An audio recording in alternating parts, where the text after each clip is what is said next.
አባ ኃይለ መስቀል ወሉ ባታ ውላቸው አባ ኃይለ መስቀል ወሉ አባ ኃይለ መስቀል ወሉ ይባላል። ባታ ውላቸው እና እስከ ዛሬ አንድ ነገር የተደረገበት ነገር የድሮ ነው። ይሄ አዎ ምነካው ነገር የለም። የሁሉ ስለው ያን የሆነ ሌላ ያን መላእክት ናቸው። አይለፋት መላእክት ቁጥር የላቸውም። ይኸው ምታያቸው እኒህ ሁሉ ሰማዕታት ናቸው ሁሉ እና ድሩሽ ሲመጡ ራሱ ዋና ያባራቸው ይሄ ነው። ስል ነው ግና ሰኔ 12 እና ሚካኤል 12 ብቻ ነው የሚወጣ የሚታይ እንጂ የሚገለጥ አይገለጥም። በአመት 2 ጊዜ ብቻ።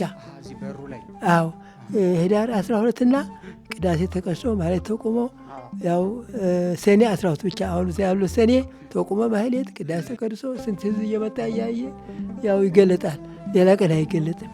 እቺ ግና እመቤታችን ናት። ያሳያለሁ በሶስት ጫጫ ታያለች። ታሪከኛ ናት።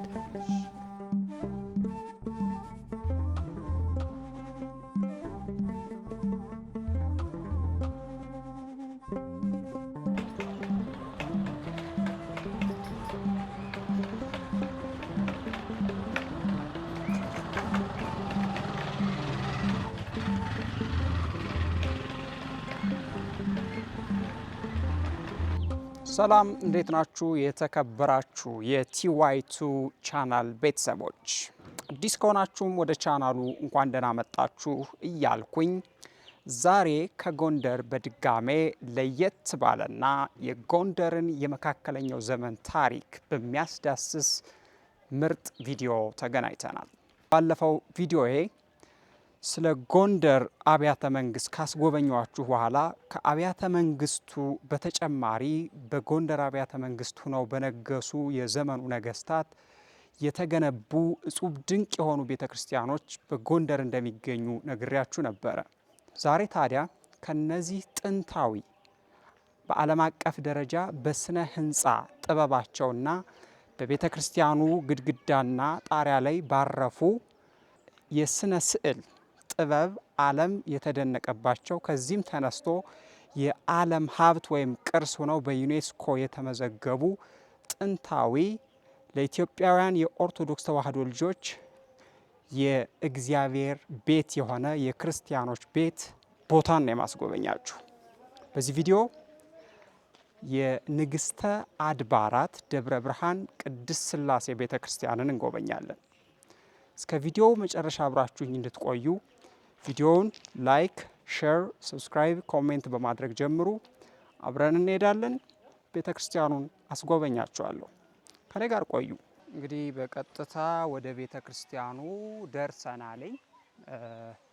ቤተ ክርስቲያኑ ላይ ስትደርሱ ይሄን የሚመስል ውጫዊ ገጽታ አለው። 17ኛው ክፍለ ዘመን የተገነባ ነው። አብረን እንግባና ታሪኩንም እናያለን። በቅድሚያ ግን ወደ ውስጥ ከመግባቴ በፊት ክፍያ አለ። ክፍያ መክፈል አለብኝ። ክፍያ የመግቢያ ክፍያ ማለት ነው። እሱን ከከፈልኩ በኋላ ነው ወደ ውስጥ ገብቼ መጎብኘት የምችለው ማለት ነው።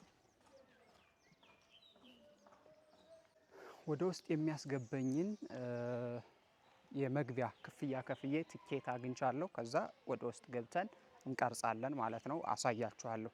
ወደ ውስጥ ከመግባቴ በፊት ደግሞ እዚህ ጋር የሆነ ጽሁፍ አየሁና ላይክ ጽሁፉ ምንድነው የሚለውን አብረን እናነብና ወደ ውስጥ ባለን አብራችሁ ይቆዩ። ቪዲዮውን ላይክ አድርጉ።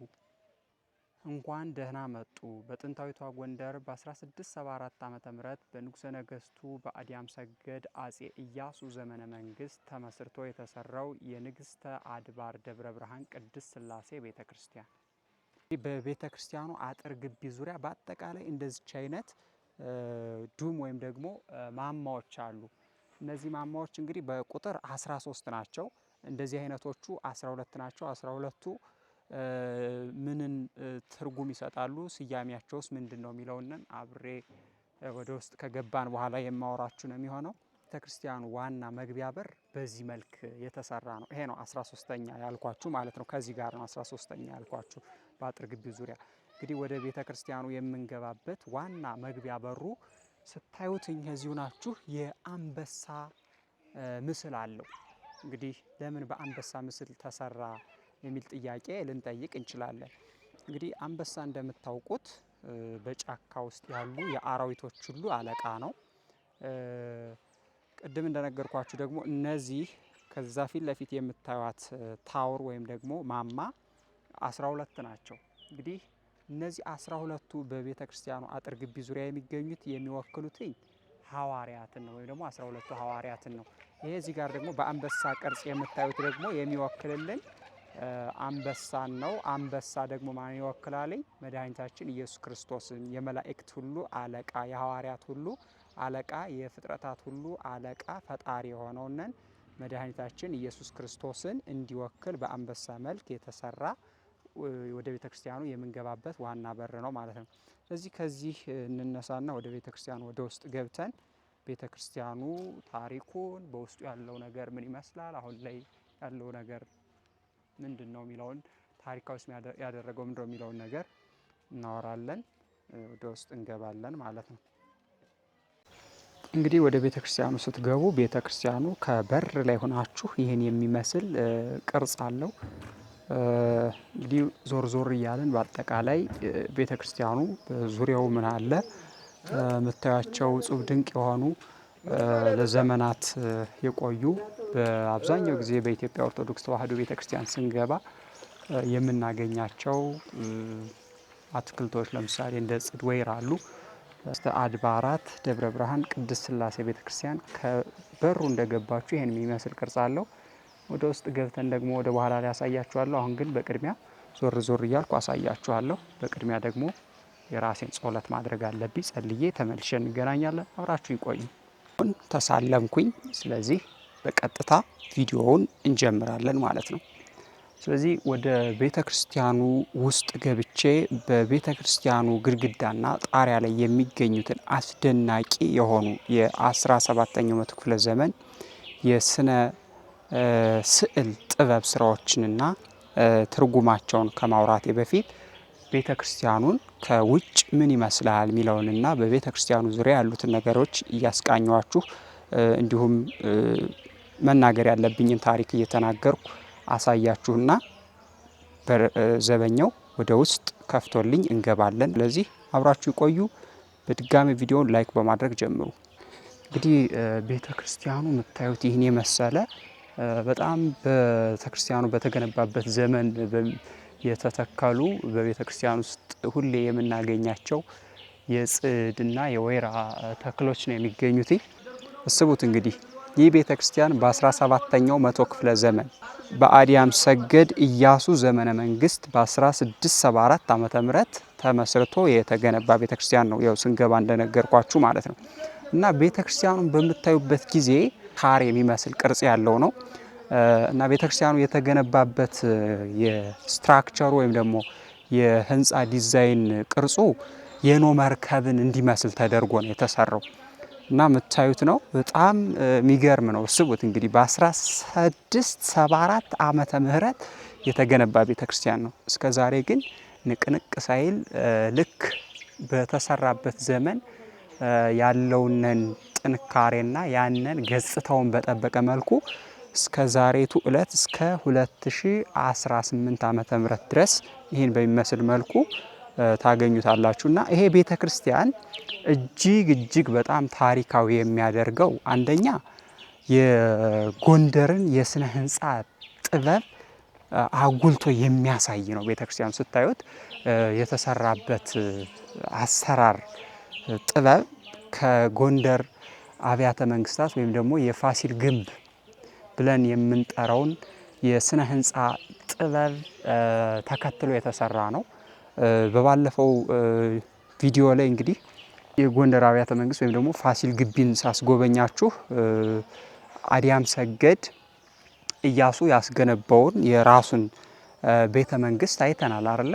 እንግዲህ በሱ ዘመን ደግሞ ይሄን ቤተ ክርስቲያን አስገንብቷል። ክርስቲያኑ ስም ደብረ ብርሃን ቅድስት ሥላሴ ቤተ ክርስቲያን ነው የሚለው። እንግዲህ ደብረ ብርሃንን ሰሜን ሸዋ የሰሜን ሸዋ ከተማ ነች አይደለ?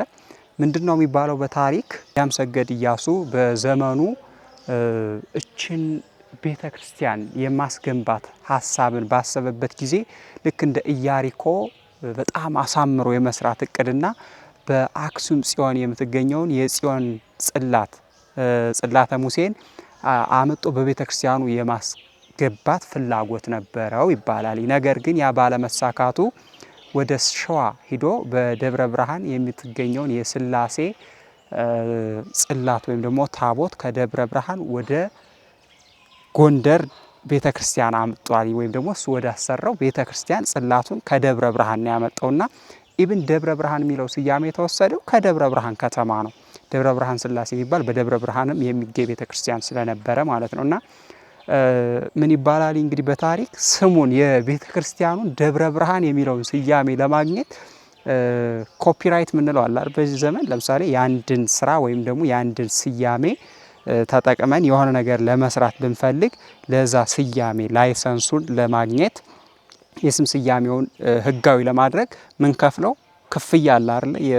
ለባለቤቱ ልክ እንደዛ ሁሉ የቤተ ክርስቲያኑን ስያሜ ደብረ ብርሃን የሚለውን ስያሜ ህጋዊ በሆነ መልኩ ለማግኘት ምን ከፍለው ነበረ? ካሳ ከፍለዋል ይባላል። ላይክ ወቄት ይባላልና ወርቅ በወቄት ተሰፍሮ ለደብረ ብርሃን በዘመኑ ተከፍሏል ማለት ነው። እና እንግዲህ ደብረ ብርሃን የሚለው የቤተ ክርስቲያኗ ስም ንግስተ አድባራት ደብረ ብርሃን ቅድስት ስላሴ ደብረ ብርሃን የሚለው ስያሜ በዛ መልኩ ከደብረ ብርሃን ስለተወሰደ እና ስለመጣ ነው ማለት ነው። የስላሴ ጽላት ወይም ደግሞ ታቦት ማለት ነው። እንግዲህ በአነጋገሪ አማርኛ ላይ ስህተት ካለ እርሙኝ። ጀስት ስህተቶች ይኖራሉ እንግዲህ እርሙኝ። ስለዚህ እንደዛ ነው ታሪኩ። ስያሜው ከዛ የተወሰደ ነው። አጠቃላይ በቤተ ክርስቲያኑ አጥር ግቢ ዙሪያ 13 ማማዎች አሉ። እዚች ጋር ማማ አለ። ከላይ የእንቁላል የሚመስል ቅርጽ አለው። እዚህ ጋር አጋጣሚ ፈርሶ ነው እንጂ አሳያቸዋለሁ። በአጠቃላይ ግን በዚህ መልክ በቤተ ክርስቲያኑ አጥር ግቢ ዙሪያ እንደዚህ አይነት 12 ምን አሉ ማማዎች አሉ ማለት ነው። እነዚህ 12ቱ እንግዲህ በ12ቱ ሐዋርያት ስያሜ እነሱን ወክለው መገለጫ እንዲሆኑ የተሰራ ነው። የቤተ ክርስቲያኑ ግቢ በር ላይ ደግሞ ስንገባ ያሳየዋችሁ በአንበሳ ቅርጽ ያለው የቤተ ክርስቲያኑን ግርማ ሞገስ በጣም ገና ከበሩ ስትገቡ እንዳያችሁት አስደማሚ በሆነ መልኩ የሚያሳየው የቤተ ክርስቲያኑ መግቢያ በር ደግሞ በአንበሳ ቅርጽ ነው የተሰራው። እንግዲህ አንበሳ የአራዊቶች ሁሉ አለቃ ነው፣ የበላይ ነው። ስለዚህ የ12ቱ ሐዋርያት ሁሉ አለቃ፣ የ12ቱ ሐዋርያት ሁሉ ፈጣሪ፣ የፍጥረታት ሁሉ ፈጣሪና ገዢ የሆነው እግዚአብሔርን እንዲወክል በአንበሳ መልክ የመግቢያ ወደ ቤተ ክርስቲያኑ የሚያስገባው በር በዛ መልክ የተሰራ ነበር ማለት ነው። እና እንግዲህ ቤተ ክርስቲያኑን ስታዩት ይሄን ይመስላልኝ። ቤተ ክርስቲያኑ ውስጥ ደግሞ እንግዲህ እንገባና በቤተ ክርስቲያኑ ግድግዳና በቤተ ክርስቲያኑ ጣሪያ ላይ የተሳሉ አስደናቂ የሆኑ የኪሩቤል ስዕሎች አሉ። እነሱን ገብተን እናያቸዋለን ማለት ነው። እንግዲህ ከላይ ስታዩት ጣሪያው ምንድነው? በሳር ነው የተከደነው ማለት ነው። ይሄን ይመስላልኝ የቤተ ክርስቲያኑ ቅርጽ። ክርስቲያኑ ጥር 7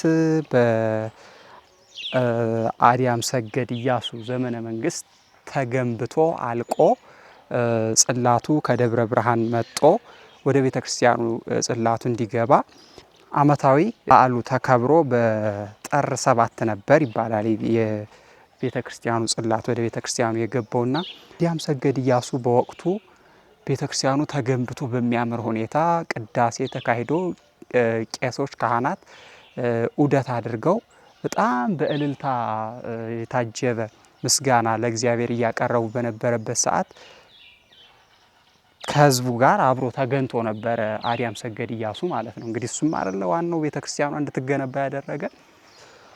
በጣም በቃ ደስታውን መቆጣጠር አቃተውና ከፈረሱ ወረደ ይባላል። በፈረሱ መጥቶ ከፈረሱ ቆሞ የነበረውን ድባብ፣ ምስጋና፣ ሽብሸባ በካህናቱ የሚደረገውን እያየ በጣም በቃ ደስታ አጥለቀለቀውና ከፈረሱ ወርዶ ምን አደረገ ይባላል? ሄዶ ከካህኑ ታቦቱን ተቀብሎ ራሱ ታቦቱን ተሸከመ ይባላል። እና ህዝቡ ያንን ሲያደርግ በጣም የሆነ ደነገጠ ይባላል፣ በሰዓቱ የነበረው ህዝብ ማለት ነው። ምክንያቱም እንግዲህ ታቦትን ለመሸከም አንደኛ ካህን መሆን መቻል አለብን፣ ወይም ዲያቆን ነው አይደል? ካልሆነ ዝም ብሎ ማንኛውም ጨዋ ሰው ታቦትን አይሸከምም እና ህዝቡ ደንግጦ ነበረ። ነገር ግን አርያም ሰገድ ኢያሱ ምን ነበረ? ካህን ኑሮ አልነካና ከዛ በፊት ህዝቡ ካህን መሆኑንም አያውቅምና በዛ እለት ነበረ እንደውም አርያም ሰገድ ኢያሱ ካህን መሆኑንም የገለጠና ይሄንን አስመልክቶ በሰዓቱ የነበሩ ሊቃውንት ካህናት ደስ የሚል ግጥም እንደገጠሙላቸው ታሪክ ይናገራል። እንዲህ የሚል ግጥም ማለት ነው። ወዴት ሂዶ ኖሯል ሰሞነኛ ቄሱ፣ ታቦት ተሸከመ ዘውዱን ጥሎ ኢያሱ፣ የተደበቀውን የአባቱን ቅስና ገለጠው ኢያሱ ታቦት አነሳና፣ አየነው ኢያሱን ደብረ ብርሃን ቁሞ፣ ለአራቱ ኪሩቤል አምስተኛ ሆኖ ተብሎ ግጥም ተገጠመላቸው እና በዛ ሁኔታ ደግሞ ካህን መሆናቸውንም የገለጡበት ህዝቡም በዛ መልክ በጣም የተደሰተበት ሁኔታ የተፈጠረበትና በዛ መልክ ቤተ ክርስቲያኑ ህንፃ ግንባታው ተፈጽሞ በዛ መልክ ክብረ በዓሉ ተከብሮ ከደብረ ብርሃን የመጣ ጽላትም በዛ ጊዜ እንደገባና እንደዚህ ሁነቶች እንደነበሩ የሚያሳይ ነው። ስለዚህ አሁን ከዚህ ቀጥለን በቀጥታ ወደ ውስጥ እንገባና ቤተ ክርስቲያኑን ላይ ያሉትን የግድግዳና የጣሪያ ላይ ስዕሎች እናያለን። በድጋሚ እኔ ጋር አብራችሁ ቆዩ። ይሄ ደግሞ እንግዲህ እንደነገርኳችሁ ስንገባም ነግራችኋለሁ። በሩ ላይ ይሄ ነው የአንበሳ ቅርጽ ነው የሚመስል ስታዩትና የነገርኳችሁ ነው ትርጉሙ። ከውስጡ ናችሁ ደግሞ ይሄን የሚመስል ቅርጽ አለው ወይ አባ? አዎ እኔ ነኝ የምገባው። አዎ እኔ ነኝ የምገባው። ሰላም ነው ቶይ? እሰይ። ስለዚህ እሳቸው ይከፍቱልናል። ወደ ውስጥ እንገባና በቤተ ክርስቲያኑ ግድግዳ እንዲሁም ጣሪያ ላይ በጣም እጹብ ድንቅ የሆኑ እንዲሁም ይሄ ቤተ ክርስቲያን ከሚታወቅባቸውና ታሪካዊ ከሚያደርገው አንዱ መሰረታዊ ነገር ደግሞ በቤተ ክርስቲያኑ ጣሪያና ግድግዳ ላይ የተሳሉ ስዕሎች ናቸው። እሱን ገብተን አብረን እናያለን። የኔታ በውስጥ ገብቶ ይከፍቱልናል። እዛ ገብተን እናያለን ማለት ነው።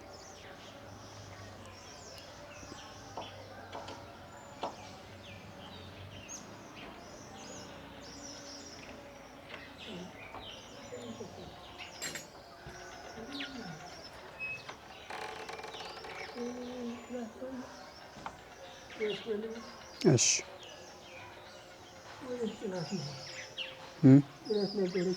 ምን ወደቀቦት? ብረት ነበረች። አሃ መቀርቀሪያ ብረት ናት የምትዘጋ ነበረች። እሺ አባ ስለ ታሪኩ መናገር ይችላሉ ለኔ? አባ ታሪኩን መንገር ይችላሉ ለኔ? ታሪኩን ይነግሩኛል? እሺ እሺ። እንግዲህ ተመልካቾች እንደምታዩት ወደ ውስጥ ገብተናል።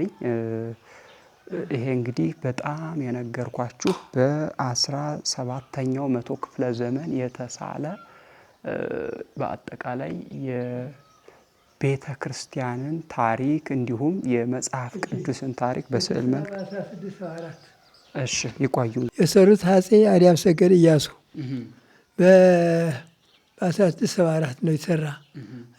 አፄ አርያም ሰገድ የፋሲል ልጅ የጻድቁ ዮሐንስ ናቸው። እንትን ደግሞ ሰዓሊ ደግሞ አባ ኃይለ መስቀል ወሉ ባታው ናቸው። አባ ኃይለ መስቀል ወሉ ባታው ናቸው።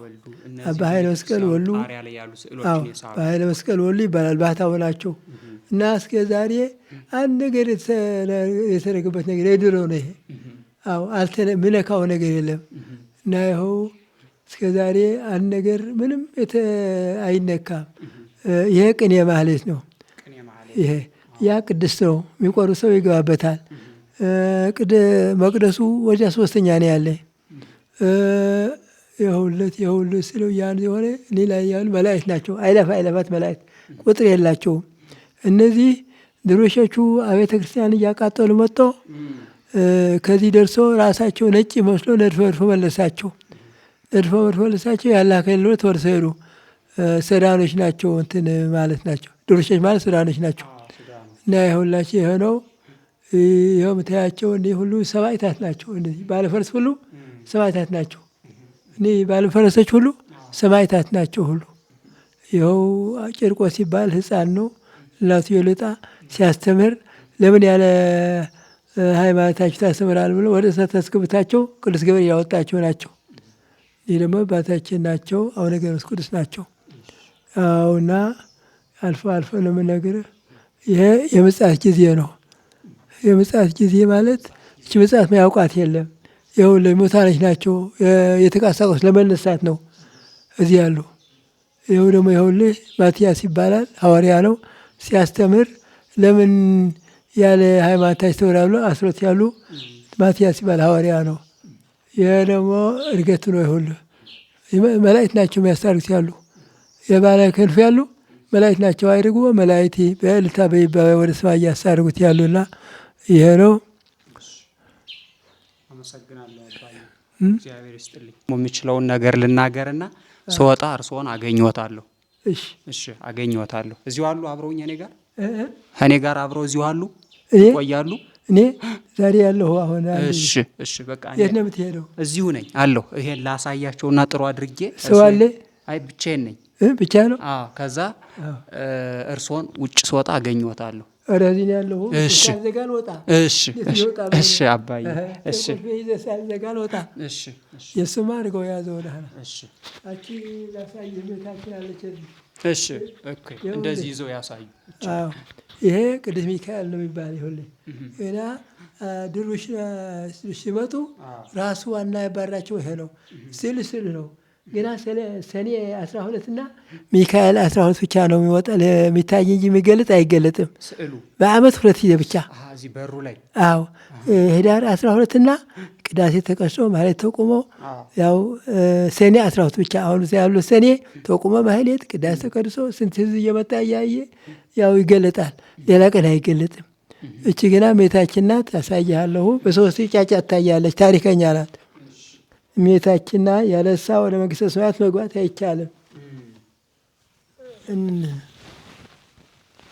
ይኸውልህ ወደ ቀኝ ወደ ግራ ትታያለች። ይኸው በዚያ ስትዘል በዚያ ትመስላለች፣ በዚያ ትመስላለች። በሶስት ጫ ታያለች። አባ ገብረ መስቀል ወልዱ ነው የሳሉት። አባ መስቀል ወልዱ ባህታዊ ናቸው። እሳቸው ነው የሰሩት። እሳቸው ነው የሳሉት። እሳቸው ነው የሳሉት እና ምንም አይነካም። ድንግል ማርያም ስዕል በየትኛውም አቅጣጫ ስትሆኑ ይኸው እንግዲህ ከፊት ለፊትም ስትሆኑ በዚህም በኩል ብትሆኑ የተሳለበት የስዕሉ መንገድ ወደ የትኛውም አቅጣጫ ብትሆኑ እንኳን ወደ እናንተ እያዞረች የምታሳይ የእናታችን የቅድስት ድንግል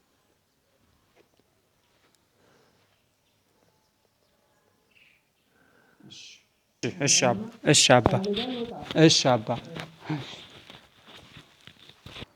እንግዲህ አባታችን እንደነገሩን ይሄ ቤተክርስቲያን በጣም እንደነገርኳችሁ ድንቅና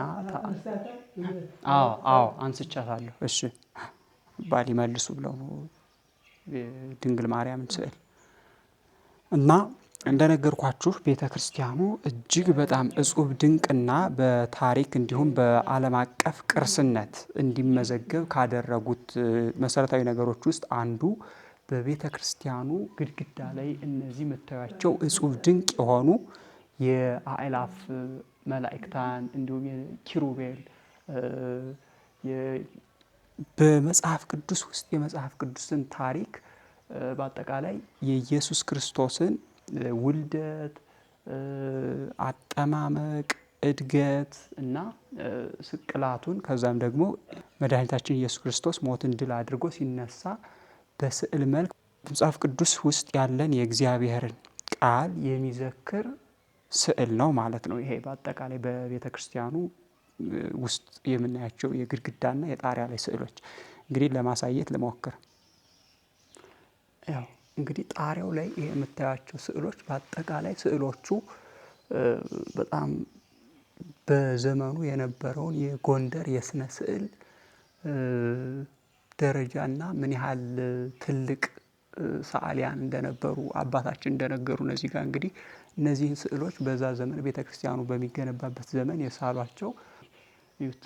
በአጠቃላይ እነዚህ መላእክት ወይም ደግሞ ኪሩቤል ሰው ቅዳሴ እዚህ ሆኖ ቅድስበት ጊዜ እነዚህ ጎላ ጎላ ያሉ የመልአክ አይኖች ወደ ሰው ላይ ያርፋሉና ሰውም ትኩረት ወደ ሌላ ነገር እንዳይበታተን የእግዚአብሔርን ቃል በጽሞናና በጥሩ ሁኔታ እንዲያዳምጥ በዛ መልክ የተሳሉ ናቸው። ትኩረትን መሰብሰብ እንዲችል የሚያደርጉ ስዕሎቹን እያየ ደግሞ ሰው መማር የሚችልባቸው ነው። እንግዲህ ከበሩ ከፍታችሁ ፊት ለፊት ስትገቡ ቅድስት ሥላሴ ስዕል በዛ መልክ አለ። ከስር ደግሞ የኢየሱስ ክርስቶስ ስቅላቱን የሚያሳይ ስዕሎች አሉ። እንግዲህ በቤተ ክርስቲያን ያሉ እንደዚህ አይነት ስዕላት በዋናነት የሚያሳዩን የሚያስረዱን ምንድን ነው? በመጽሐፍ ቅዱስ ውስጥ ያለውን የእግዚአብሔር ቃል ነው እንግዲህ በስዕል መልክ ያስቀመጡት ማለት ነው። እና አንደኛ በድሮ ዘመን ለምሳሌ ማንበብ ለማይችሉ ሰዎች በስዕል መልክ የእግዚአብሔርን ሕማማቱን የእግዚአብሔርን ልደቱን ሕማማቱን ስቅላቱንና ትንሣኤውን የሚዘክሩ የሚያሳዩ ናቸው ማለት ነው።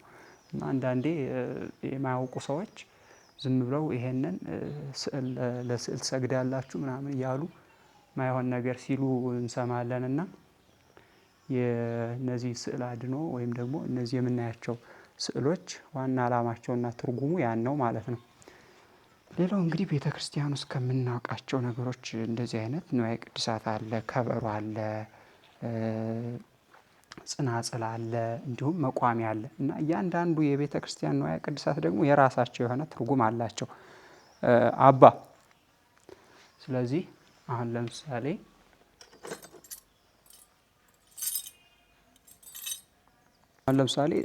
ጽናጽል አሁን እቺ ጽናጽል እንኳን የጽናጽል ምንድን ነው የሚለውን ብናይ ዝም ብሎ አይደለም። ጽናጽል ራሱን የቻለ መጽሐፍ ቅዱሳዊ ትርጓሜ ተሰጥቶት የተፈጠረ የቤተ ክርስቲያን ንዋየ ቅድስት የቤተ ክርስቲያናዊ የሆኑ የምስጋና መዝሙርን ለመዘመር የምንጠቀምበት መሳሪያ ነው አይደል? ጽናጽል ለምሳሌ አሁን እንደው ዝም ብዬ እኔ የማውቀውን እንኳን ብነግራችሁ እጀታው ይሄ ዋና መያዣው የዓለምን አፈጣጠር ወይም ደግሞ ስለ አዳም አፈጣጠር ነው የሚተርከው።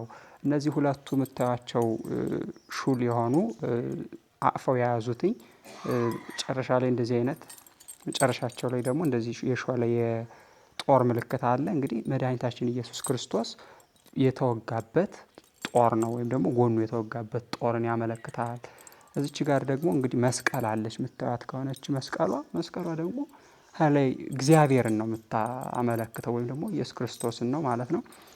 እዚህ ጋር ደግሞ እነዚህ ጽናጽሎች ወይም ደግሞ ድምፁን የሚፈጥረው ነገር በምናይበት ጊዜ ሶስት አለ። ለምሳሌ እዚህ ጋር ዝም ብሎ እንደፈለግን አራት ማድረግ አንችልም አይደለ? ሶስቱ እንግዲህ የስላሶችን ነው ወይም ደግሞ አብ ወልድ መንፈስ ቅዱስን ማለት ነው። ሁለቱ ደግሞ እዚች ጋር ከስር ደግሞ ያለው ሁለት ናቸው። ሁለት እንደዚህ ማለት ነው የሚቃጭለውን ድምፅ የሚፈጥሩልን ማለት ነው። እና ሁለቱ ደግሞ ኢየሱስ ክርስቶስ ሰው መሆንንና መለኮታዊ ባህሪውን የሚያመለክቱ ናቸው ማለት ነው።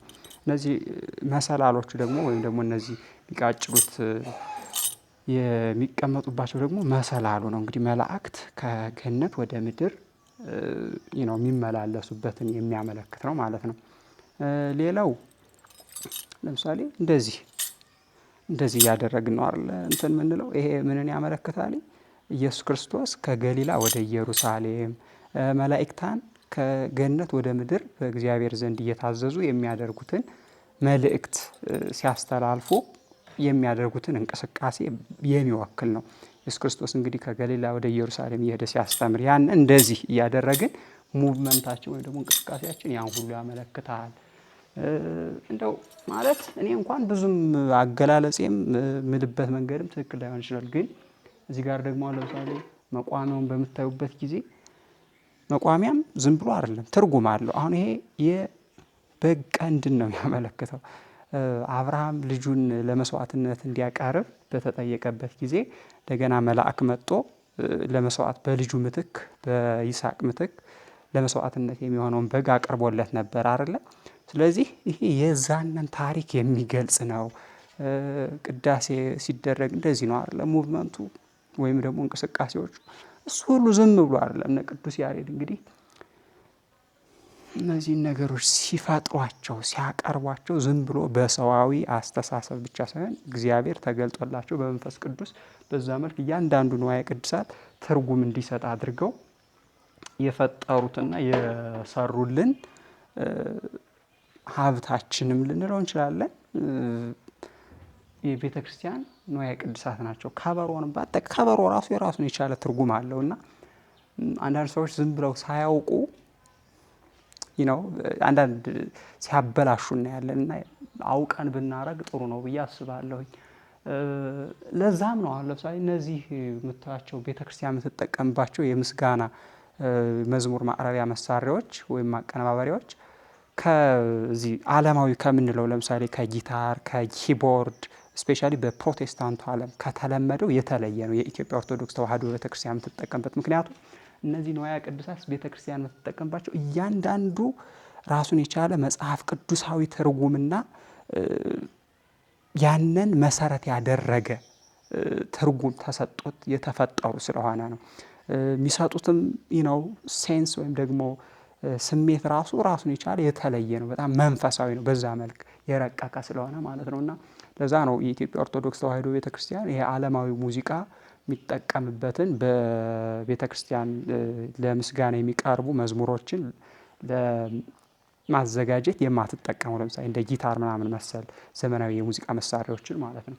እና ከዚህ የመነጨ ነው። እና አሁን አንዳንድ ፕሮቴስታንት እህቶቻችን ወንድሞቻችን ባለማወቅ አባቶቻችን በዚህ መልክ እያንዳንዱን ነገር ከመጽሐፍ ቅዱስ ጋር አርቀው አገናኝተው ትርጉም ሰጠው ፈጥረው የሰጡንን ቅርስና ሀብት መጠው ሲበርዙት መጠው ትርጉም ሊያሳጡት በደካማ አስተሳሰባቸው ባለማወቅ እንደዛ እንትን ሲያበላሹ በጣም ይጨንቃልና እኛ ደግሞ እኔ አሁን እንደ ኦርቶዶክስ ፈልገዋለሁ ይሄ ነገር ተጠብቆ ለዘላለም እንዲኖር ትክክለኛው መንገድም ይሄ ነው ብዬ ነው ማምንና አንዳንዴ የሆነ ነገር ስናወራ በተቻለ መጠን እንደው ለምንድን ነው ብለን ጠይቀን አውቀን ከእውቀት የመነጨ ቢሆን በጣም ጥሩ ነው።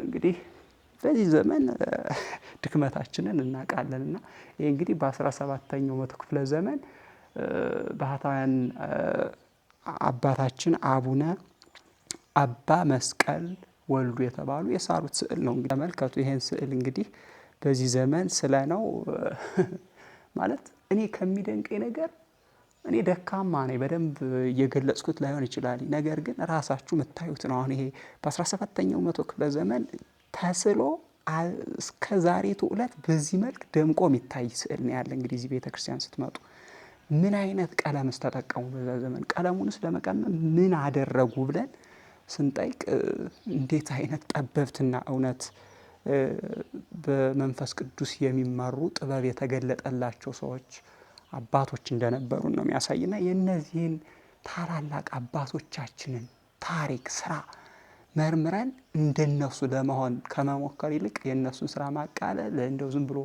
መናገር ስለተቻለ ብቻ አፍን ማይክ ይዞ እየቀባጠሩ ባዶ ጭንቅላት መሆንን ከማጋለጥ ይልቅ እንደው ብንመረምር ብናከብር ሞር በመንፈሳዊ ህይወታችንም በዓለማዊ ህይወታችንም ትርፋማ እንሆናለን ብዬ አስባለሁና እኔ እንደው ለማሳየት ያክል ነው። በእውነት ታሪኩን በደንብ የሚያውቅ ሌሎች ተጨማሪ ነገሮችን ተንትኖና አብራርቶ የሚያሳየን ሰው ቢኖር ደስተኛ ነበርኩ። ነገር ግን ያን ማግኘት አልቻልኩም። አባም ችሉትን ነግረውናል። ያው ግን የምታዩት ነው እንግዲህ ጎንደር ስትመጡ ታዲያ በዚሁ አጋጣሚ የምነግራችሁ ይሄን ቤተክርስቲያን መጣችሁ ሳትጎበኙ አትሂዱ። በጣም ለየት ያለ ቤተክርስቲያን ነው። ታሪካዊ ቤተክርስቲያን ነው። በቤተክርስቲያን ውስጥ የምታዩት እንደዚህ አይነት በጣም ደስ የሚል የመጽሐፍ ቅዱስን ታሪክ ሃይማኖትን የሚዘክሩ እንደዚህ አይነት እጹብ ድንቅ የሆኑ ስዕሎችንም የምታዩበት ሰዓሊ ከሆናችሁ ደግሞ ስለ ስነ ስዕል በጣም እንግዲህ የምታዩት ነው። ይሄን የሚመስል ነገር ነው ማግኘት የምትችሉትና ጎንደር ስትመጡ ጎንደር ደብረ ብርሃን ስላሴን መጣችሁ ሳታዩ እንዳትሄዱ የሚለው መልእክቴ ነው።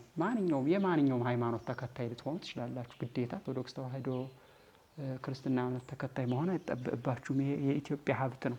ከኢትዮጵያም አልፎ በዓለም አቀፍ ደረጃ የተመዘገበ ቅርስ ነውና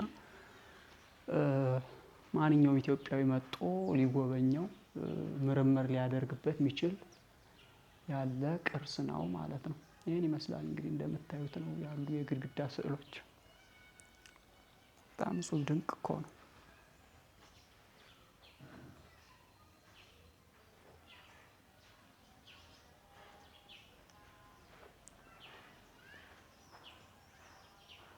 እንግዲህ ጣሪያ ላይ የተሳሉ ስዕሎች ናቸው። ስውቲ በ17ኛው ክፍለ ዘመን የተሳለ እስከ ዛሬ ግን እንደዚህ ጎልቶና ደምቆ ይታያል። ምን አይነት ቀለምን ተጠቀሙ? ይህን መመርመር አያስፈልግም ታዲያ ወገን? እዩት።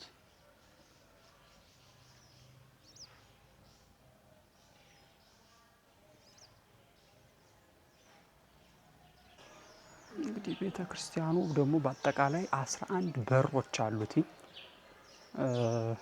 ይህን ይመስላል። በጣም በጣም በጣም እጹብ ድንቅና ተአምራዊ ቤተ ክርስቲያን ነው።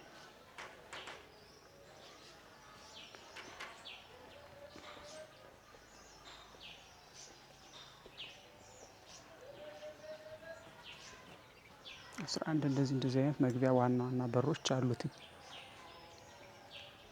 እንግዲህ የነበረን ቆይታ ይህን ይመስላል።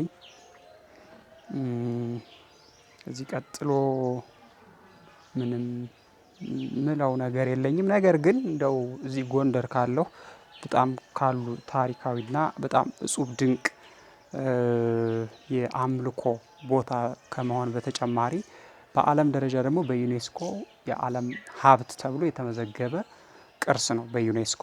እንዲሁም ደግሞ ለኢትዮጵያ ደግሞ ኩራታችን የሆነ የኢትዮጵያን የመካከለኛው ዘመን ስልጣኔ የሚዘክር የአባቶቻችን ጥበብና የአስተሳሰብ ደረጃን አጉልቶ የሚያሳይ አሁን ያለነው ትውልድ ደግሞ ከዚህ ይሄንን አይተን እንድንጠይቅ ጥበብን እንድንፈልግ እንድንማር እንድንመራመር የሚያደርግ መካነ ቅርስ ነው።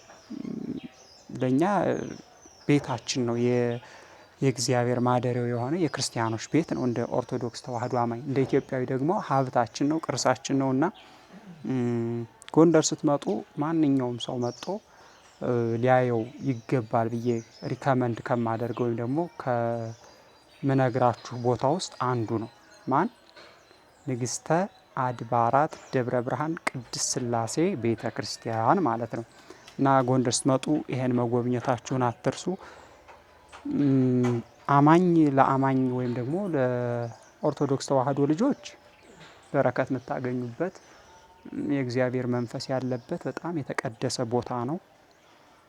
ለኢትዮጵያውያን ደግሞ እንደ ኢትዮጵያዊ መጣችሁ ታሪካችሁን የምታዩበት የምትመረምሩበት፣ ወደዚህ ጥበብ መመለስ እንዴት ነው ምንችለው ብላችሁ የራሳችሁን ሀሳብ የምትፈልጉበት ራሳችሁ የምትጠይቁበትና ያንን አሳሰብ ማምጣት የምትችሉበት ቦታ ነው። መልክቴ ነው መጣችሁ እንድታዩት።